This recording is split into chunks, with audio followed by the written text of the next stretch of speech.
Minasan konnichiwa. Não, você não escutou errado. Eu falei em japonês. Mas eu não consigo começar um vídeo sem "Olá pessoas, tudo bem?" O vídeo de hoje é especial para mim de várias formas.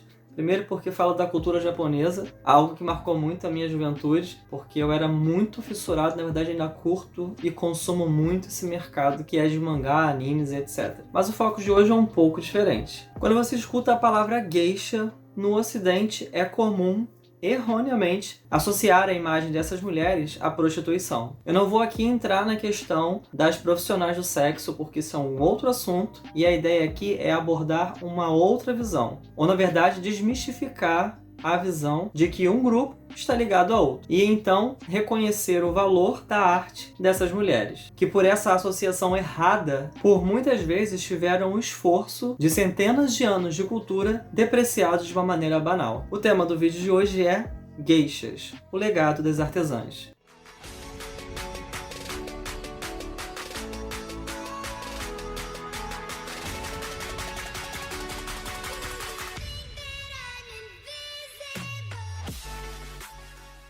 Peraí, Fábio, peraí.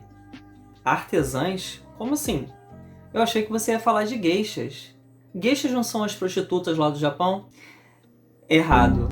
Muito errado. E para começar a explicar isso, a gente vai voltar lá no início. Vamos na raiz da palavra geisha dentro do idioma japonês para saber o seu real significado. A palavra geisha é composta por dois termos do alfabeto japonês kanji, que é o alfabeto utilizado para palavras do próprio país. Para quem não sabe, o Japão tem mais de um idioma e um deles é específico para palavras estrangeiras. O kanji é utilizado para palavras nativas, principalmente. E essas duas palavras têm significados distintos. Gei significa arte e sha, pessoa ou praticante, sendo então a tradução mais literal possível, artista. Outra definição para esse termo, e também associada por outros dialetos, é pessoa que faz arte ou artesã. Sim, apesar de eu ter falado algumas palavras em japonês, você não entendeu errado. Geishas não são profissionais do sexo. Não que isso seja um problema. O importante aqui é frisar que geishas são artistas que surgiram na cultura japonesa séculos atrás. Elas são estudiosas da arte milenar, da dança, do canto, ligada à sexualidade. Talvez esse seja um dos motivos dessa associação errada, porque apesar desse fator, o ato em si não está ligado, sugere ou é uma regra da profissão. O mais importante aqui, ou assuma, é: a geisha não é o equivalente oriental a prostituta. Nossa, Fábio, mas essa palavra é tão pesada, é tão forte. Pois é, mas aqui no Literalúdica eu escolhi lidar com fatos, com a realidade. E são esses os termos associados a elas. Foram esses os termos utilizados por séculos para depreciar a imagem dessas artistas. Como eu já falei no início do vídeo, atenção aqui, o foco não é para as profissionais do sexo. Século XXI, hoje, tudo é diferente. A visão sobre tudo isso é diferente. O jeito que as pessoas encaram a profissão é completamente diferente. Contudo, essa imagem ainda é utilizada de uma maneira negativa para diminuir a importância da arte que as geishas produzem. Existem alguns fatores que talvez contribuam para essa associação. Então eu vou detalhar alguns deles aqui para que a gente possa ter uma noção do que acontece.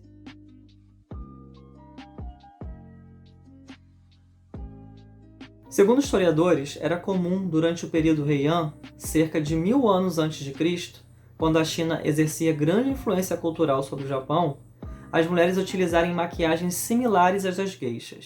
Vários orientais utilizavam pó à base de farinha de arroz misturado a chumbo, diluído em água para que a pasta branca pudesse cobrir toda a pele. Era naquela época também que várias damas tinham o costume de depilar todos os pelos da sobrancelha para aplicar essa pasta branca no rosto e depois redesenhá-las no alto da testa. O ritual de pintura e penteado de uma geisha costuma levar horas. Pois é, um motivo tão banal que hoje em dia tem tantos significados. Modelos, artistas utilizam maquiagem para levar uma mensagem. Mulheres utilizam maquiagem no dia a dia para demonstrar a sua feminilidade, a sua força e a importância de serem reconhecidas. Mas no caso das geishas, isso era utilizado para mais uma vez diminuir a sua imagem como artista. Vale ressaltar algo muito importante. Essas mulheres colocavam as próprias vidas em risco, porque essa pasta branca, à base de pó de arroz, água e chumbo, era altamente cancerígena.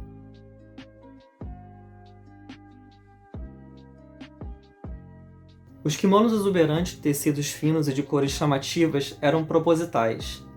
Exalavam elegância, sensualidade e eram parte da apresentação que elas compunham para cada situação. Era comum manter apenas as mãos e a nuca expostas. Todo o resto era coberto por um pesado kimono. Na nossa cultura, hoje em dia, quanto menos, melhor. Essa visão machista, séculos atrás e talvez até agora, ainda é utilizada como meio para essa comparação.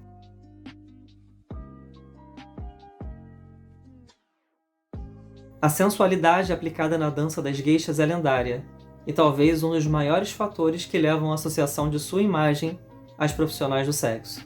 Grandes casas de show, boates e até mesmo programas de televisão contratam dançarinas, várias meninas, para fazerem coreografias e entreterem o público. Isso, hoje em dia, é a coisa mais normal do mundo. Até mesmo strippers. Se você for parar para ver e conversar com muitas delas, são mães de família ou estudantes que precisam fazer aquilo para poder concluir uma faculdade, e é um trabalho digno como qualquer outro, porque elas não se enxergam como objeto. É quem está sentado ali assistindo e julgando quem faz isso. E com as geishas não era diferente. Apesar de ainda existirem algumas geishas hoje, elas não são nem sombra do que já foram no passado. Existem no máximo hoje entre 1.000 e 2.000 geishas profissionais, número bem menor do que existiu no auge da sua atividade. No século XIX, quando haviam mais de 25.000 profissionais nesse ramo. Apesar do que muitas pessoas pensam, principalmente no Ocidente, o sexo nunca foi uma das atribuições fundamentais das geishas. Tampouco obrigatório. Cultas, educadas e treinadas nas mais refinadas técnicas de etiquetas sociais. Era comum serem contratadas por homens que podiam pagar pela sua companhia para que pudesse acompanhá-las em reuniões, a maioria das vezes como companhia para entreter seus convidados. Tocavam instrumentos musicais, cantavam e sabiam conversar sobre os mais diversos tópicos, inclusive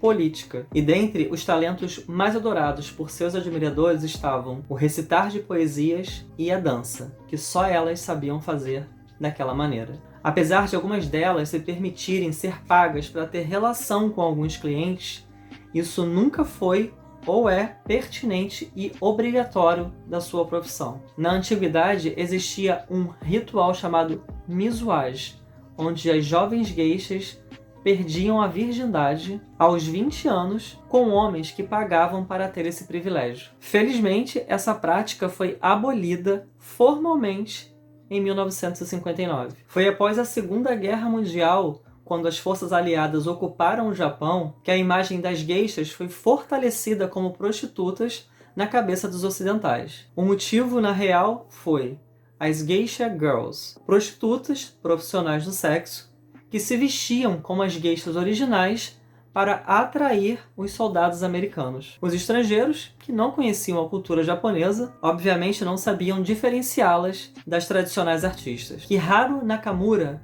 que morreu aos 90 anos em 2004 e se considerava a última geisha original, teve como clientes pessoas bastante ilustres, como o escritor francês Jean Cocteau, tá certo isso? E o ator Charlie Chaplin.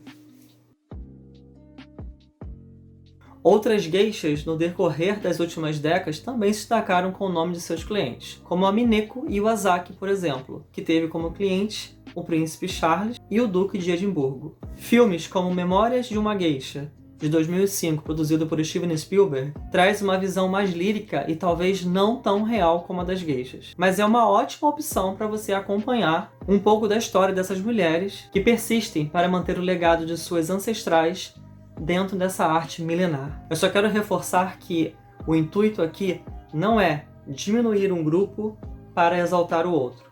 É apenas fazer distinção. Ninguém é melhor do que ninguém, está acima de ninguém, mas todos merecem respeito. Então é isso, pessoas. Eu espero que vocês tenham gostado do vídeo. Eu particularmente gosto muito de trabalhar com a cultura japonesa. Possivelmente vão ter outros vídeos no futuro, falando de outras áreas da cultura do Japão, Coreia, China, quem sabe. Eu sou o Fábio Abreu, fico por aqui e a gente se vê na próxima. Até!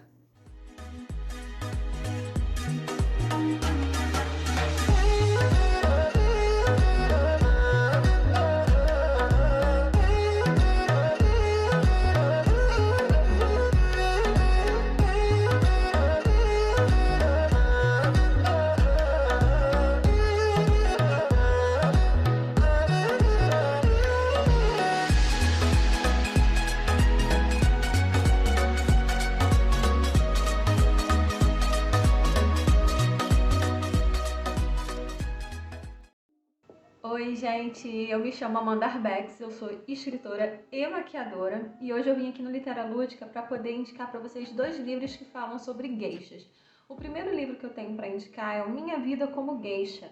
Ele conta a real história da geisha mais famosa do Japão, a Mineko Iwasaki. Ela foi a inspiração do Arthur Golden para contar a história do filme Memórias de uma Geisha. Isso gerou até um enorme processo. Ele entrevistou ela diversas vezes e ela alega que ele não contou a real história das geishas no Japão. O livro é super interessante, uma visão diferente, a visão real da história da geisha mais famosa do filme Memórias de uma Geisha. Eu espero que vocês adorem. O outro livro que eu tenho para indicar para vocês é O Pecado da Geisha.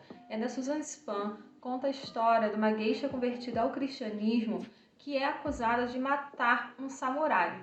Um padre jesuíta português chamado Mateus, junto com seu protetor, o ninja Hiro Hattori, decidem correr atrás de descobrir quem é o real assassino do samurai e poder salvar a pobre geisha convertida. Eu espero que vocês gostem dessas 2 indicações. Beijinhos, até mais! E aí, curtiu o vídeo? Legal! Se não é inscrito no canal, se inscreve, deixa o seu like, comenta aí, compartilha com um amigo, ativa o sininho para as próximas notificações. A gente se vê no próximo vídeo.